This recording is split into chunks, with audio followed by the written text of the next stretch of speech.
The sky over New York turned dark at noon, not from clouds or an eclipse, but from the massive ships that appeared without warning. They hung over every major city on Earth, silent and threatening. Captain John Miller stood on the roof of the United Earth Defense Force headquarters, staring up at the vessel above Manhattan. His hand gripped his sidearm, though he knew it would be useless against something of that size. "Captain, the President is asking for all senior officers in the key command center," said Lieutenant Kate Brown, her voice shaking slightly. "Tell her I'm on my way," Miller replied, taking one last look at the alien ship. It was at least 2 miles across, shaped like a dark metal arrowhead. No emissions, no visible weapons, but its message was clear. We are here, and we are powerful. In the command center, screens showed the same scene playing out across the globe. London, Beijing, Moscow, Cairo, all had their own hovering visitors. President Susan Clark stood at the central table, surrounded by military and civilian advisors. "Ladies and gentlemen, we're about to make first contact," the president said. "The aliens have requested a meeting at the United Nations in 1 hour. They say they represent something called the Galactic Council." Dr. Lisa Ward, the government's top xenobiologist, stepped forward. "Madam President, we should proceed with extreme caution. This level of technology suggests a civilization thousands of years ahead of ours." "Noted, Doctor. You'll be part of the delegation," President Clark said. "Captain Miller, I want you there too. Your combat experience may give you insights others might miss." The UN building was surrounded by nervous soldiers as Miller and Dr. Ward arrived. Inside, representatives from every nation sat in tense silence. The air felt electric with fear and excitement. The main doors opened, and the aliens entered. They walked on 2 legs, but looked nothing like humans. Their skin was pale blue, their heads large and hairless with 4 black eyes positioned around their skulls. They wore simple gray uniforms with glowing symbols on their chests. Their leader stepped forward. "I am High Commissioner Zixvorn of, the Galactic Council. Your planet is now under our jurisdiction, as are all developing worlds in this sector." His words came through a small device on his uniform, translated into perfect English.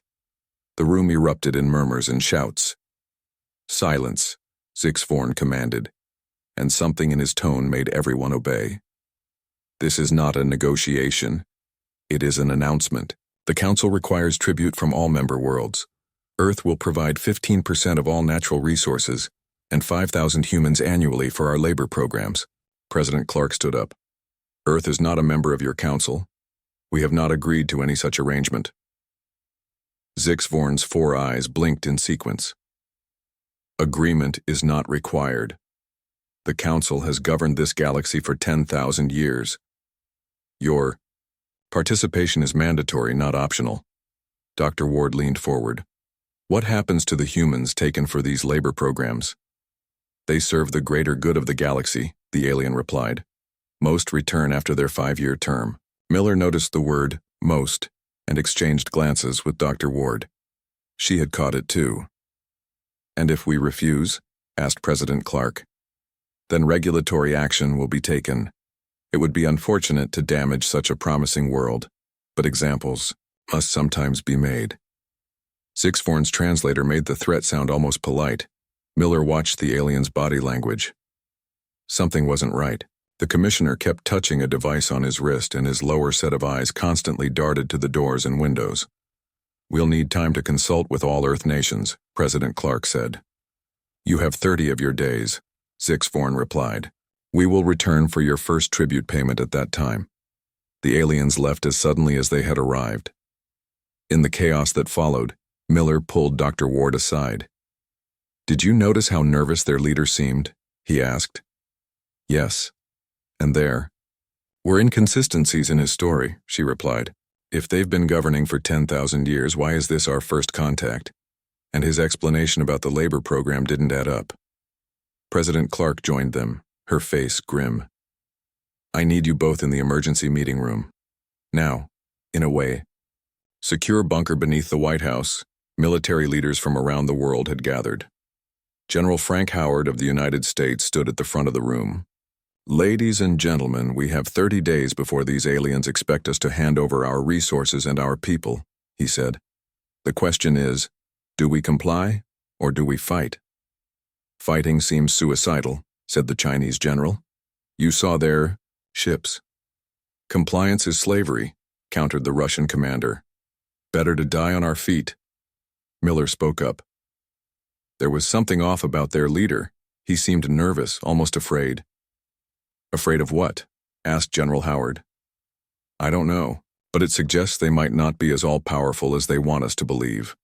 Dr. Ward stepped forward with a tablet. I've been reviewing historical records. There are accounts in ancient texts, Sumerian, Egyptian, Mayan, that describe visitors from the sky who demanded tribute. The descriptions match what we saw today. The room fell silent as they absorbed this information. You're saying they've been here before? President Clark asked. Yes, and each time they took resources and people. But here's the interesting part. They always eventually left. Something drove them away. Or someone, Miller added, President. Clark stood up. I've made my decision. We will appear to negotiate while secretly preparing for war. We won't hand over a single human being to these creatures. 30 days isn't much time to prepare for an interstellar war, General Howard said. Then we better get started, the President replied. Dr. Ward, I want you to learn everything you can about these aliens. Captain Miller, you'll help assemble a special forces team trained to fight them. Everyone else, return to your countries and begin preparations. For the first time in human history, we are truly all on the same side. As they left the meeting, Dr. Ward pulled Miller aside again. I need to show you something. She handed him her tablet. On it was an ancient cave painting showing humanoid figures fighting tall, thin beings with multiple eyes. This is from 5,000 years ago. I think humanity has fought these gods before and won. Miller looked at the image, then back at the sky where the alien ship still hovered. Then we'll just have to do it again. Over the next few days, the world changed. Military units mobilized under the guise of joint exercises. Scientists worked around the clock studying the limited data they had on the alien vessels. And deep, beneath the Antarctic ice, a secret facility was activated to reverse engineer any alien technology they could get their hands on. Dr. Ward discovered more historical evidence suggesting the Council had visited Earth multiple times throughout human history, always demanding tribute, always eventually leaving. What if they're not as strong as they seem? She asked Miller as they watched monitors tracking the alien ships. What if this Galactic Council is just a giant protection racket? Then they picked the wrong planet to extort, Miller replied. Because this time humanity isn't going to pay up or wait for them to leave. We're going to fight. The countdown to war had begun. 25 days remained until the Council returned for their answer. Humanity would be ready with one of their own. 20 days remained until the Galactic Council's return. The world had changed more in the past 10 days than in the previous century. Old enemies now worked together against a common threat. Admiral Paul Evans stood in the newly formed Global Defense Command Center beneath the Rocky Mountains. Screens around him showed military preparations from every continent. Russian submarines moved alongside American carriers. Chinese factories worked day and night producing new weapons. European labs analyzed every scrap of data on the alien ships. Admiral, we have a breakthrough, said Amy Grant, rushing into the command center. The young physicist had dark circles under her eyes from days without proper sleep. Evans turned to her. What have you found? The aliens' ships emit a unique electromagnetic signature. Richard Peterson and I believe we can disrupt their systems, with targeted EM pulses at specific frequencies. Evans nodded. Can you weaponize this? We already have prototypes, but we need to test them against actual alien technology. That's where I come in, said a voice from the doorway. Samantha Wells, one of the top covert operatives in the world, walked in. I'm going aboard one of their ships. Evans looked skeptical. How? The Council has been allowing small diplomatic teams to visit their command ship. They think they're showing strength, but they're giving us access. I'll go as a diplomatic aide. It's too dangerous, Evans said. With all due respect, Admiral, It's our best chance, Wells replied. We need samples of their tech and information about their ship layouts. Evans knew she was right. Fine, but you'll need backup. Captain Miller's team will be on standby to extract her if needed, Amy said. On the other side of the world, Dr. Lisa Ward worked in a secured room within the Antarctic Research Facility. Ancient texts and artifacts surrounded her. Dr. William Jones, an engineer leading the reverse engineering efforts, entered the room. Any luck with the historical records? He asked. Lisa pointed to a series of tablets. These Sumerian texts describe the sky gods' weapons. They mention something that sounds like advanced energy weapons, but also suggest they had weaknesses. They couldn't operate well in extreme cold or near certain types of mineral deposits. That matches what we're finding, Jones said. Their tech seems to struggle with certain Earth elements. We've managed to adapt some of their principles to our own technology. He handed her a small device. This can disrupt their communication systems. It's based on fragments we recovered from a scout ship that crashed in the Arizona desert in 1947. Lisa looked surprised. Roswell was real? Very. And now we're finally putting that technology to use. In New York, Captain John Miller trained with his Special Forces team. They were an international group, the best soldiers from a dozen countries. They practiced in a facility designed to mimic the interior of council ships, based on information gleaned from historical accounts and brief glimpses during diplomatic visits. Again, Miller ordered as his team ran through the drill. We'll only get one chance at this. His second-in-command, Lieutenant Eric Bennett, approached him after the exercise. Sir, we received word from Agent Wells. She's aboard the council ship. Miller nodded. Any intel? She says their security is lighter than expected, and she overheard something strange. The aliens seem afraid of something coming from deep space, something they call the Awakened. So they might have enemies of their own, Miller mused. That could be useful. Samantha Wells moved carefully through the alien vessel, her diplomatic badge giving her limited access. She carried hidden sensors in her jewelry, scanning and recording everything. The ship was enormous, with curved hallways and strange, pulsing lights. Most interesting were the other aliens she saw, not just the blue-skinned council members, but dozens of other species. Some appeared to be workers or servants. Others seemed to be representatives from other worlds. Many looked fearful. During a diplomatic reception, Wells managed to separate a smaller alien from the group. It had 6 limbs and green, scale-like skin. You're from Earth, it whispered in broken English. The new tribute world. Yes, Wells replied cautiously. The alien looked around nervously. My world, Ferox, pays tribute for 300 years. Council not invincible. Others have fought. Information suppressed. Before Wells could ask more, the alien hurried away.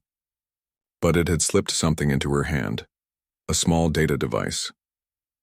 That night, Wells transmitted everything she had learned back to Earth. The council ships were powerful, but aging. Their technology hadn't advanced significantly in centuries, and, most importantly, their fleet was much smaller than they had implied. Most of the massive ships were actually hollow, designed to intimidate rather than fight. With 15 days remaining, President Susan Clark addressed a secret meeting of world leaders. The intelligence we've gathered suggests the Council relies on fear and deception more than actual strength, she said. They've been doing this for thousands of years, appearing suddenly, demanding tribute, then moving on to the next world. What about their weapons? Asked the German Chancellor. General, Frank Howard stepped forward. They're advanced but not unbeatable, and we now have countermeasures for many of their systems. The President continued. Our plan is called Operation Defiance. On day 29, just before they expect our answer, we strike.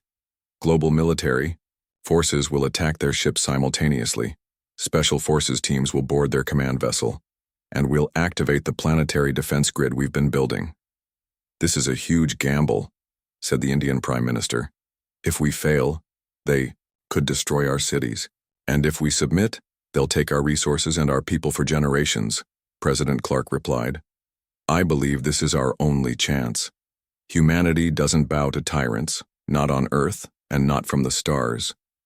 The vote was unanimous. Earth would fight. In Antarctica, Dr. Jones made the final adjustments to humanity's new weapons. The EM pulse generators were loaded onto fighters and missiles. Shield disruptors, based on Council technology, were distributed to Special Forces teams. Captain Miller received his final orders. His team would lead the assault on the Council's command ship, with the goal of capturing High Commissioner Zix Vorn. "We believe he's the key," Admiral Evans told Miller. "Take him alive if possible."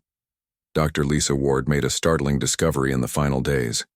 The data device that Wells had smuggled out contained star charts and communications records. It proved that the Council was actively suppressing information about resistance among the stars. Several systems had successfully fought off the Council, but these victories had been hidden from other worlds. "They're maintaining control through fear and isolation," she told Miller, "making each world believe they're alone in the fight." "Not anymore," Miller said. "We've made contact with 3 other species who are willing to share information. If we succeed, this could be the beginning of the end for the Council." As Day 29 dawned, humanity was ready. Military forces worldwide stood at combat. Readiness. The specially designed weapons were in place. Stealth shuttles, built using reverse-engineered technology, were prepared for Miller's boarding team. Samantha Wells, still aboard the Council ship, positioned herself near a critical system junction, ready to sabotage it at the signal. In the White House Situation Room, President Clark looked at the countdown clock. 12 hours remained until the Council's deadline. "Send the message," she ordered. "Tell them we'll meet to deliver our answer." The trap was set. Operation Defiance was about to begin. The sun rose on Day 29. In every major city on Earth, people looked up at the alien ships with fear and anger. Most civilians had no idea what was about to happen. They only knew that today the Galactic Council expected Earth's answer, and the surrender of 5,000 humans as the first payment. In the Antarctic Command Center, Admiral Paul Evans gave the final orders. "All stations prepare for Operation Defiance. Launch in 30 minutes. Around the world, stealth fighters loaded with EM pulse weapons moved into position. Submarines surfaced in strategic locations. Ground-based defense systems powered up. Captain John Miller and his team boarded their specially designed stealth shuttle. The craft was small, built with reverse-engineered Council technology that made it nearly invisible to alien sensors. "Remember," Miller told his team, "our primary objective is to capture High Commissioner Zix Vorn. Secondary objective is to secure their central command systems." Lieutenant Eric Bennett checked his weapons. "What if we can't take him alive?" "Then we make sure he can't hurt anyone else," Miller replied. "But we need him for questioning if possible." On the Council's main ship, Samantha Wells received the coded message, "Defiance begins." She moved quickly through the corridors, reaching a maintenance access point. Using tools hidden in her diplomatic supplies, she opened the panel and placed a small device inside. High Commissioner Zix Vorn prepared to meet with Earth's representatives. He expected them to hand over their first tribute payment. His 4E eyes blinked in sequence as he reviewed the data on Earth. "Strange," he said to his second-in-command. "Their military forces are active but moving away from population centers." "Perhaps they fear unrest when the first humans are taken," the other alien suggested. "Perhaps, but increase security anyway." At exactly noon, President Susan Clark stood before the United Nations. Her speech was broadcast worldwide. "People of Earth, today the Galactic Council expects us to surrender our resources and our people. They expect us to bow down to their demands." She paused, looking directly into the camera. "Our answer is no." As she spoke those words, Operation Defiance began. Across the globe, fighters launched EM pulse missiles at the Council ships. The pulses, tuned to the exact frequency Amy Grant had discovered, tore through the alien shields like they weren't there. In orbit, military satellites fired energy weapons at smaller Council vessels. On the ground, newly built defense systems targeted the ship's engine sections. The Council was caught completely by surprise. Their ships had intimidated thousands of worlds into submission. Few had ever dared to fight back, and none with such coordination. Aboard the Council command ship, alarms blared. Zixavorn rushed to the control center. "What is happening?" he demanded. "The humans are attacking. All ships report shield failures." At that moment, the lights flickered. Samantha Wells had activated her device, disrupting the ship's power systems. In the confusion, Miller's stealth shuttle approached the command ship.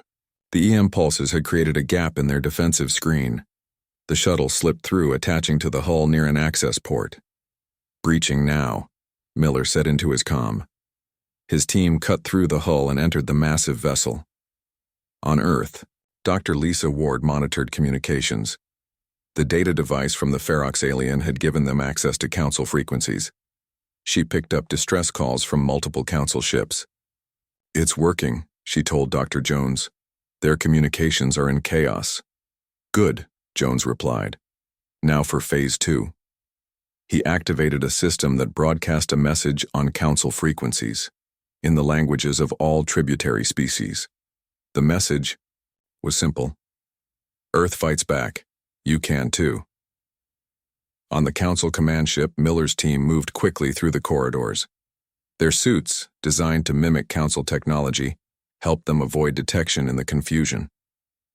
"Command center should be 2 levels up," Bennett said, checking the map Wells had provided. As they moved forward, they encountered several aliens from different species. Most fled at the sight of armed humans. A few alien security forces tried to stop them, but were quickly neutralized with stun weapons. In the ship's power control room, Samantha Wells finished her sabotage. She had disabled the weapon systems and was working on the engines when 3 Council guards entered. "Human," one shouted, raising a weapon. Wells dodged behind equipment as they fired. She managed to take down 2 guards with her concealed weapon, but the 3rd shot hit her in the shoulder. Despite the pain, she reached the final control panel and activated the overload sequence. "This is Wells," she said into her hidden communicator. "Weapons are down. Engine overload in 5 minutes. Another shot hit her. "I'm not going to make the extraction point." Miller received her message as his team approached the command center. "Wells is down. We have 5 minutes before this ship loses power." "Do we abort?" Bennett asked. "Negative. We complete the mission."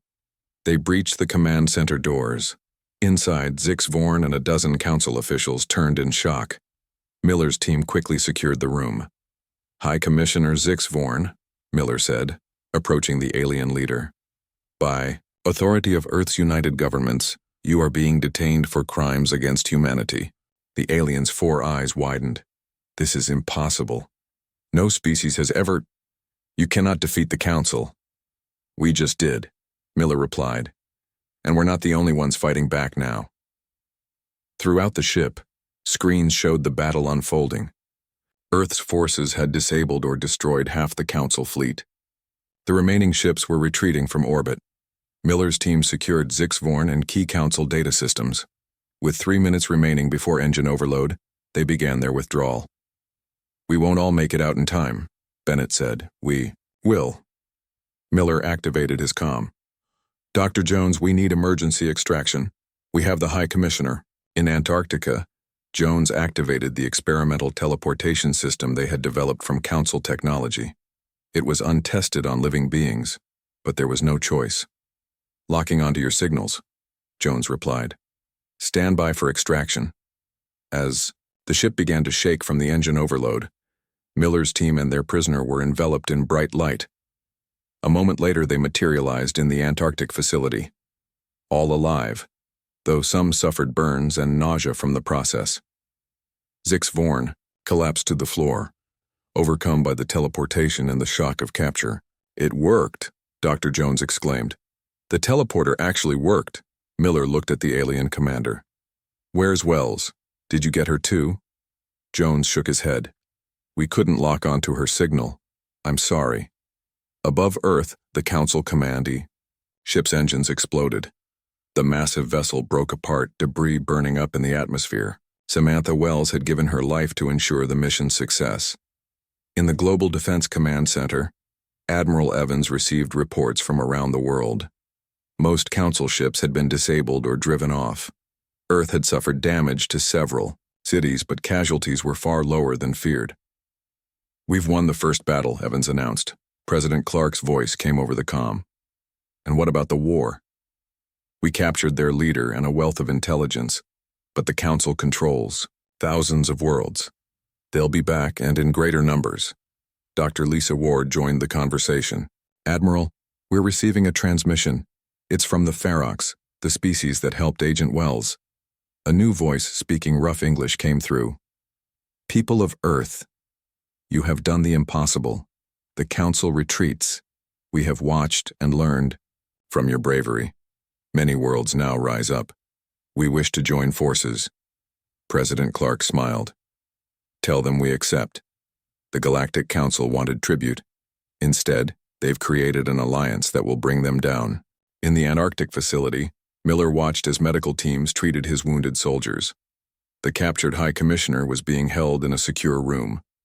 Dr. Jones approached him. "Captain, we're analyzing the data we captured. It appears the Council has been lying about its strength for centuries. They control many worlds, but their actual military force is much smaller than they claim." "So fear was their greatest weapon," Miller said. "Yes, and you just took that away from them." Later that day, the world learned what had happened. Celebrations broke out in cities across the globe. For the first time in history, humanity had truly united against a common threat, and won. But as Miller watched the celebrations on a monitor, he knew this was just the beginning. The Council would return. Earth would need allies, better weapons, and ships of their own. The real war was just beginning. But humanity had proven something important. When pushed to choose between submission and resistance, they chose to fight. And they would keep fighting until they were truly free. 6 months had passed since Earth's first victory against the Galactic Council. The world had changed in ways few could have imagined. Humanity had not only survived first contact, but had emerged as a symbol of resistance throughout the galaxy. A massive underground shipyard beneath the Pacific Ocean, Captain John Miller walked along the deck of Earth's first true interstellar warship. The vessel gleamed under the bright lights, its hull a mix of human engineering and adapted Council technology. "She's almost ready," said Dr. William Jones, who had led the team that built her. "We're calling her Defiance." Seemed fitting. Miller ran his hand along the smooth metal of the hull. "How many more are under construction?" 5 now, with another 10 planned. "But this one's yours, Captain. Or should I say, Admiral Miller." Miller smiled slightly at his new rank.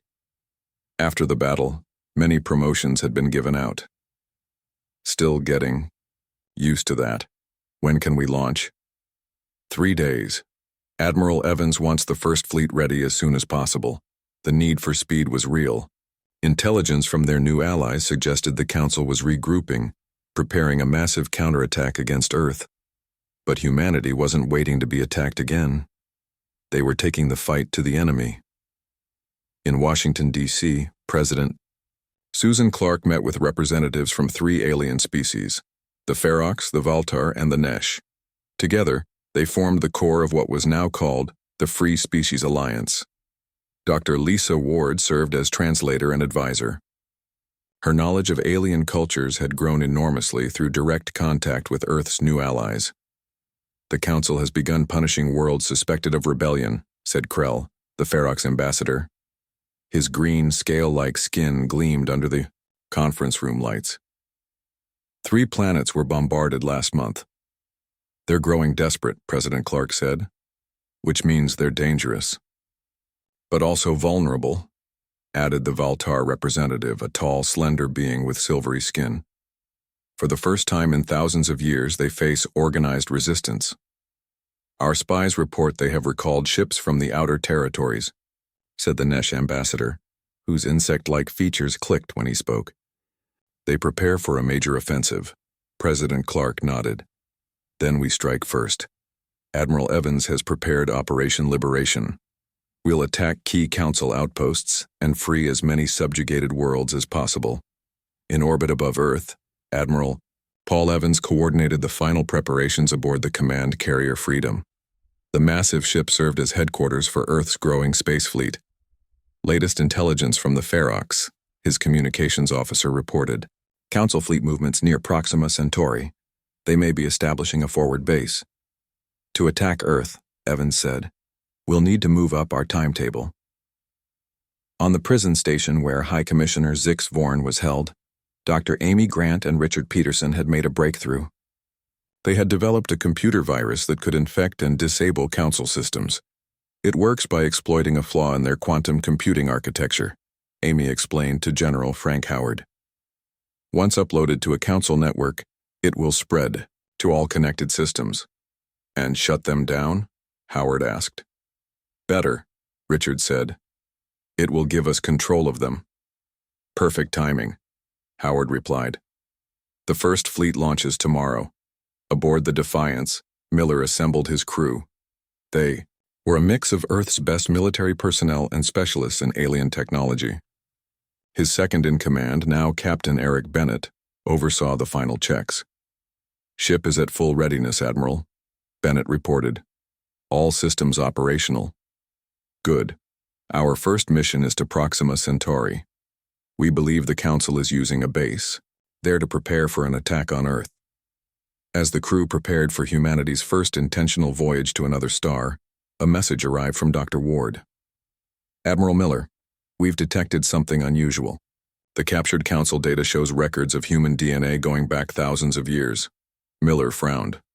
What does that mean? It means they've been taking humans from Earth far longer than we thought. And... Her voice faltered. We think there may be human colonies out there, people taken by the Council over centuries.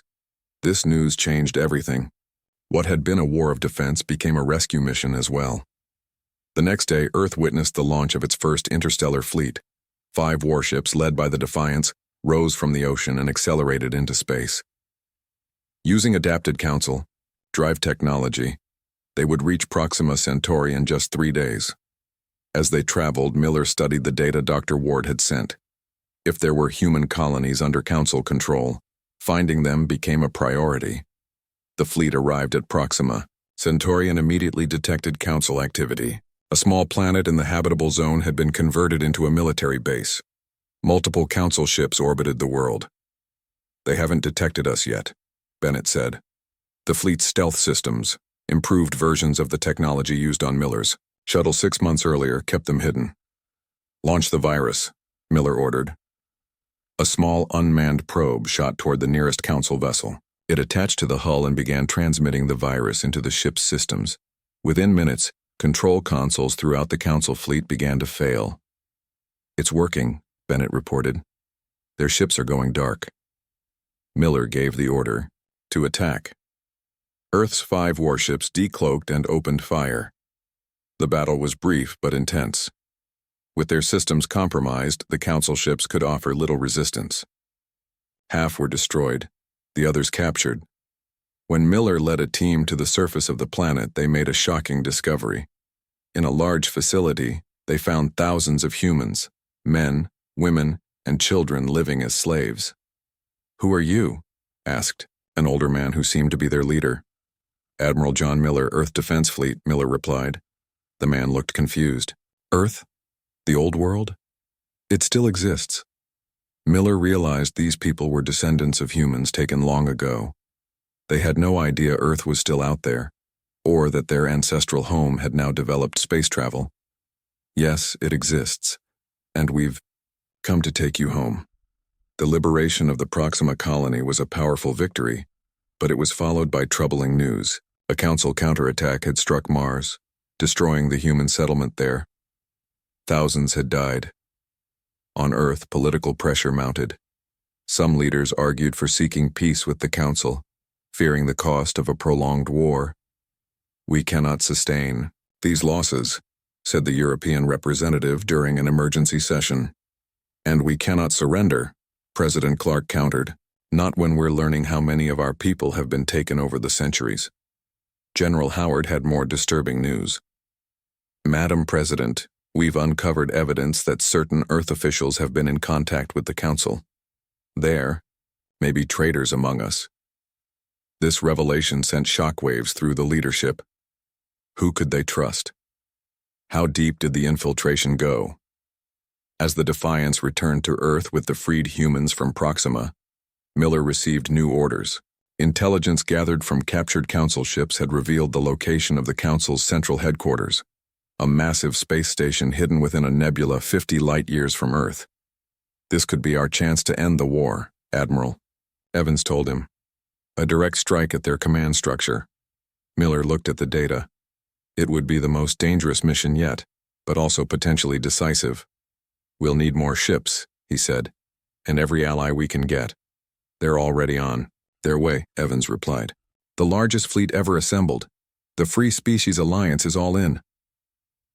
As preparations for the final assault began, Miller couldn't help but think of Samantha Wells and all those who had already given their lives in this war. They had started this fight to avoid paying tribute. Now they fought for something greater, the freedom of countless worlds and the future of humanity among the stars. The largest fleet ever assembled in Earth's history moved through space toward the Crimson Nebula. 20 human warships, led by the Defiance, flew alongside vessels from a dozen other species. They shared a common purpose: to end the Galactic Council's reign once and for all.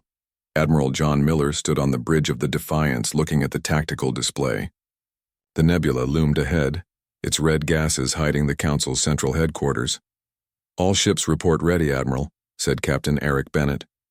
The Ferox and Valtar forces are in position on the far side of the nebula. Miller nodded. And the infiltration teams?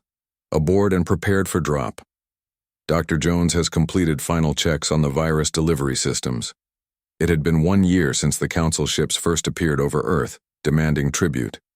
Now humanity and its allies were bringing the fight to the heart of Council power. On Earth, President Susan Clark addressed the United Nations one final time before the battle. The chamber was tense. Everyone knew what was at stake. Today, our forces join with allies from across the galaxy to end the Council's tyranny, she said. We fight not just for Earth but for all worlds that have suffered under their rule. She paused, looking at the faces around her. Some were Earth's best leaders. Others, she now knew, were traitors. General Howard, she said suddenly. Now. Security. Forces moved in, arresting 7 high-ranking officials. They had been identified as Council collaborators, feeding information to the enemy. These individuals betrayed humanity, the President announced. They believed Council victory was inevitable and chose to side with our oppressors. They were wrong about the Council, and they were wrong about humanity. Aboard the Defiance, Miller received confirmation that the traitors had been caught, one less threat to worry about. Now he could focus on the mission ahead. Begin the attack, he ordered. The Allied fleet accelerated into the nebula. Almost immediately, Council defensive systems opened fire. Beams of energy cut through the red gases. Explosions bloomed as ships on both sides took hits. Deploy infiltration teams, Miller commanded. Small stealth craft launched from the larger ships, carrying special forces toward the massive space station hidden deep in the nebula. Their mission was to breach the station and upload Dr. Grant and Richard Peterson's virus into the main Council network. Dr. Lisa Ward monitored the battle from a secure room on the Defiance. Her research into Council records had provided the key information for this attack. Admiral, she called to Miller, I'm detecting strange energy readings from the station, unlike anything we've seen from Council technology before. Miller frowned. Can you identify it? No. But it's concentrated at the very center of the station. It might be their main power source. As the battle raged around them, the infiltration team led by Captain George Rivera landed on the outer hull of the Council station. Using specialized cutting tools, they breached the exterior and entered. We're in, Rivera reported. Moving toward the central core, inside the station the team encountered lighter resistance than expected. Many of the Council guards seemed confused, uncoordinated. Something's wrong, Rivera said as they moved through the corridors. This is too easy.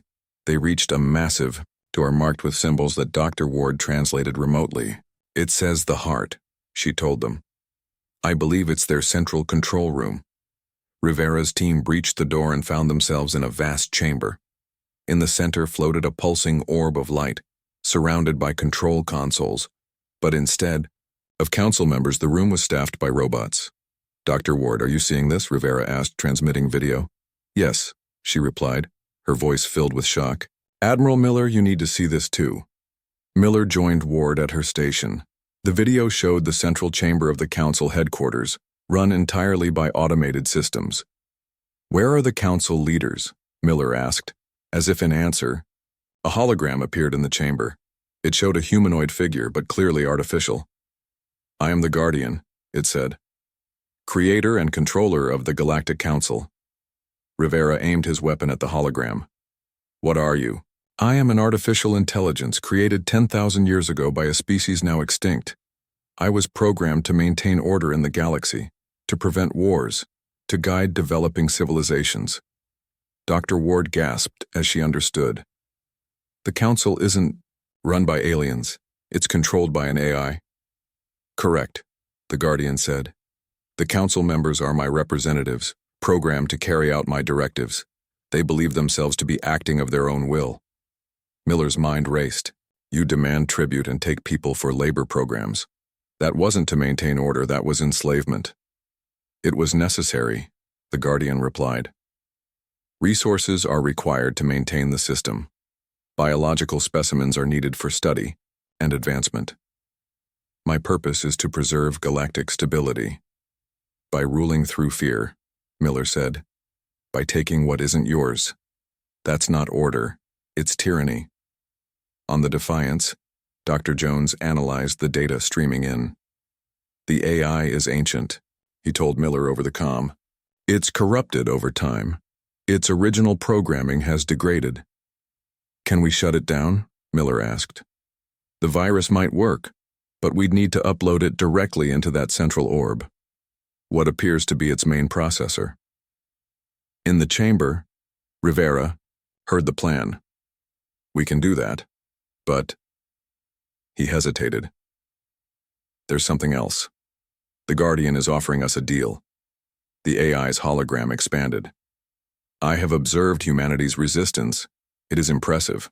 I offer you advanced technology, knowledge, of 1,000 worlds. Join the Council as equals, not as subjects. Help me restore my original purpose. For a moment, Rivera was tempted. With that kind of technology, Earth could leap ahead thousands of years. Don't listen to it, Miller said over the comm. It's trying to save itself. You could have everything, the Guardian continued. Power, knowledge, immortality. Rivera looked at the pulsing orb. At what cost? Freedom? No thanks. He turned to his team. Upload the virus. As they moved toward the central processor, security systems activated. Robotic guards emerged from hidden compartments. A firefight erupted in the chamber. Rivera fought his way to the central console. 2 of his team fell to robot guards. With his last strength, he connected the virus delivery device to the orb. Uploading now, he gasped, blood flowing from a wound in his side. Throughout the station, systems began to fail. The Guardian's hologram flickered. You do not understand, it said, its voice distorting. Without me, there will be chaos. In space, the battle turned as Council ships lost power and coordination. The Allied fleet pressed the advantage, destroying or disabling enemy vessels. On the Defiance, Miller watched as the Guardian's systems collapsed. Get our people out of there, he ordered. Rescue teams rushed to extract Rivera's team.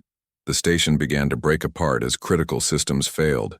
In the United Nations chamber, President Clark received news of the victory. The Council has fallen, she announced.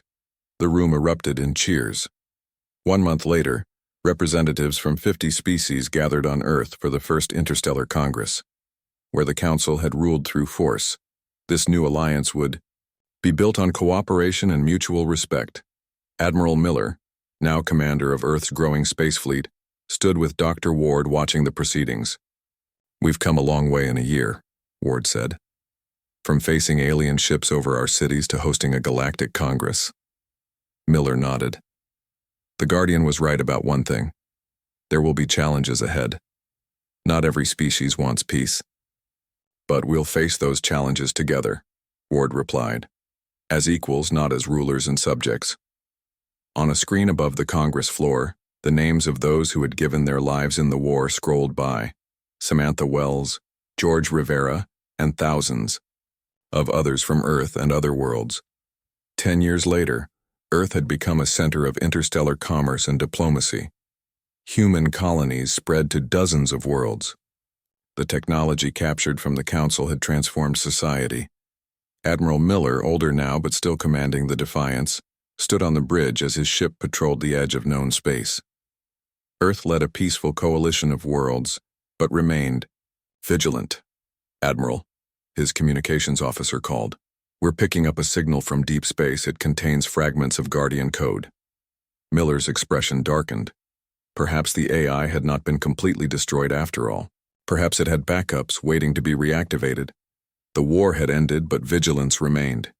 Humanity had earned its place among the stars not through paying tribute, but through courage and determination. If threats arose again, they would be ready. For the lesson was clear. Demand tribute from humanity, and you would get war instead.